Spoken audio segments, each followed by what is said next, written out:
अस्सलामुअलैकुम। मेरा नाम सैयद मोहम्मद चैनल पर बहुत बहुत खुश आमदीद स्वागत है। जो नए वो चैनल को ज़रूर सब्सक्राइब कर लें, वीडियो को लाइक एंड शेयर ज़रूर करें। महाअभियान में बड़ा झटका, भूल कर भी ये गलती ना करें।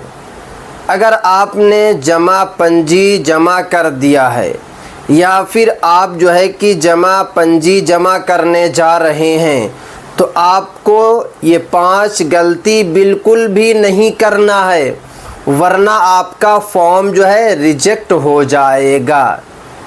कैसे आपको बचना है, क्या करना होगा, पूरी जानकारी मैं आपको इस वीडियो में दूंगा। इसलिए ये वाली जो वीडियो है मोस्ट इम्पोर्टेंट है, लास्ट तक देखना है, कहीं पर भी आपको स्किप नहीं करना है। अभी बिहार में बिहार भूमि महाअभियान चल रहा है। 16 अगस्त 2025 से महाअभियान शुरू हुआ था। 20 सितंबर 2025 तक महाअभियान चलेगा। सबसे पहले मैं बिहार वासियों को बता देता हूं कि अगर आप लोग सोच रहे हैं कि हो सकता है कि 20 सितंबर के बाद भी डेट बढ़ेगा, तो ये आपकी गलत फहमी है। क्योंकि 20 सितंबर के बाद डेट नहीं बढ़ेगा, क्योंकि आगे विधानसभा का चुनाव है और आचार संहिता भी लगने वाला है। इसीलिए महाअभियान का जो भी काम होगा 20 सितंबर 2025 तक ही होगा, उसके बाद कोई भी काम नहीं होगा। तो ये बात आपको समझ में आ गई। अब बात ये आती है कि जमा पंजी में आपको क्या क्या गलती नहीं करना है। आपको पता है कि हर पंचायत में, हर नगर निगम में शिविर लगाया गया है और महाअभियान के दौरान बिहार भूमि मालिक अपना जमा पंजी जमा कर रहे हैं शिविर में जाकर। अगर आप शहरी इलाका में रहते हैं तो नगर निगम है, और अगर आप गांव में रहते हैं तो पंचायत में जाकर आप जो है कि जमा कर रहे हैं। बट बिहार वासी कुछ गलतियां कर रहे हैं जिसकी वजह से उनका फॉर्म रिजेक्ट होने वाला है। या अगर आप जमा पंजी जमा करने जा रहे हैं तो ये गलती बिल्कुल भी आपको नहीं करना है। सबसे पहले यहाँ पे बताया जा रहा है कि शिविर आप जाएं, खुद जाएं, किसी और के ज़रिए अपना दस्तावेज़, अपना डॉक्यूमेंट्स जमा बिल्कुल ना करें। भाई हो या फिर कोई रिश्तेदार हो, किसी को आपको नहीं देना है, गांव वाले किसी को नहीं देना है। आपको खुद जाना है और जाकर शिविर में अपना जमा पंजी को जमा करना है। उसके बाद बताया जा रहा है कि जमा पंजी का जो फॉर्म है उसमें आपको सटीक जानकारी डालना है, जैसे कि नाम आपको सही डालना है, साथ में पिता का नाम आपको सही डालना है, उसके बाद पता आपको जो है करेक्ट डालना है, आधार कार्ड के हिसाब से आपको फुल पता डालना है, और मोबाइल नंबर आपको वैलिड वाला डालना है। जो मोबाइल नंबर अभी चल रहा है, आपने दूसरा मोबाइल नंबर डाल दिया तो फिर आपका फॉर्म जो है कि रिजेक्ट हो जाएगा। क्योंकि साफ साफ बिहार भूमि मंत्री संजय सरावगी साहब ने बता दिया है कि जमा पंजी जमा करते समय आपको कुछ एहतियात बरतना होगा। अगर आपने एहतियात नहीं बरता तो आपका फॉर्म जो है रिजेक्ट हो जाएगा।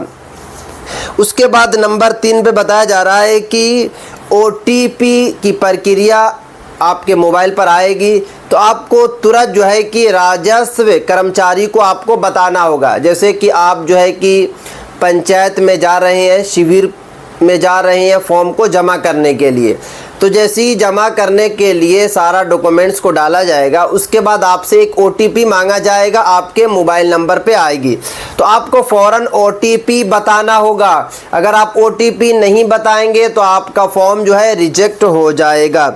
उसके बाद बताया जा रहा है कि गलती को सुधारें और पुनः जमा करें। अगर कुछ गलती हो जा रही है फॉर्म भरते समय तो आपको उसको जो है फ़ौरन सही करना, उसी वक्त सही करना। इसीलिए तो मैं आपको बार बार बोल रहा हूँ कि आपको खुद जाना है, किसी और के ज़रिए आपको फॉर्म जमा नहीं करना है। क्योंकि अगर आप किसी और के ज़रिए फॉर्म जमा करेंगे तो फिर आपको जो है बड़ी दिक्कत, बड़ी समस्या का सामना करना पड़ेगा। उसके बाद लास्ट में बताया जा रहा है कि आपको अपडेटेड रहना है। अब बात ये आती है कि आप अपडेटेड कैसे रहेंगे, क्योंकि बहुत सारे ऐसे हमारे भाई या बहनें हैं, शिविर में गए, जमाबंदी का फॉर्म डाल दिया, डालने के बाद घर आ गए और टेंशन फ्री हो गए। यही आप लोग गलती करते हैं और आपका फॉर्म जो है रिजेक्ट होता है। आपको करना क्या है कि आपको अपडेटेड रहना है। अब बात ये आती है कि आप अपडेटेड कैसे रहेंगे। तो अपडेटेड जो है आप यूट्यूब के ज़रिए भी रह सकते हैं, गूगल से भी रह सकते हैं, बट आपको एक काम करते रहना है, स्टेटस आपको चेक करते रहना है। अब बात ये आती है कि आप जो है कि स्टेटस आप किस तरीके से जो है चेक करेंगे। तो देखिए, आप जो है कि फॉर्म डाला है, शिविर के ज़रिए आपने फॉर्म डलवाया है, तो वो आपको एक आवेदन संख्या देंगे। आप आवेदन संख्या लेकर घर आ जाना है और उसके बाद कुछ दिनों के बाद, हफ्ता या फिर 10 दिनों के बाद आपको नेट से स्टेटस चेक करते रहना है। देखिए, स्टेटस में आपको बताया जाएगा कि आवेदन आपका मंजूर हुआ या फिर नहीं हुआ, यानी कि आपका आवेदन एक्सेप्ट हुआ या फिर नहीं हुआ। अगर एक्सेप्ट नहीं होगा तो वहाँ पर लिखा जाएगा, अगर एक्सेप्ट हो जाएगा तो वहाँ पर लिखा जाएगा। उसके साथ आपको फॉर्म रिजेक्ट है या फिर अभी पेंडिंग में है वो भी बता देगा। अगर आपका फॉर्म रिजेक्ट हो जाएगा तो फॉर्म रिजेक्टेड लिखेगा, अगर वहाँ पे पेंडिंग शो करेगा तो पेंडिंग लिखेगा। साथ में अगर कोई दस्तावेज़ की ज़रूरत पड़ेगी तो वहाँ पे लिख दिया जाएगा कि आवश्यकता दस्तावेज़, यानी कि कुछ और दस्तावेज़ आपको देना है। इसीलिए तो मैं आपको बता रहा हूँ कि आपको स्टेटस ज़रूर चेक करते रहना है, क्योंकि बिहार भूमि महाअभियान में बड़ी बड़ी गड़बड़ी हो रही है, लोगों के साथ समस्या पेश आ रही है। बिहार वासी परेशान है अपने डॉक्यूमेंट्स को लेकर, अपने दस्तावेज़ को लेकर। तो आप लोग जो है इस तरीके की गलती बिल्कुल ना करें।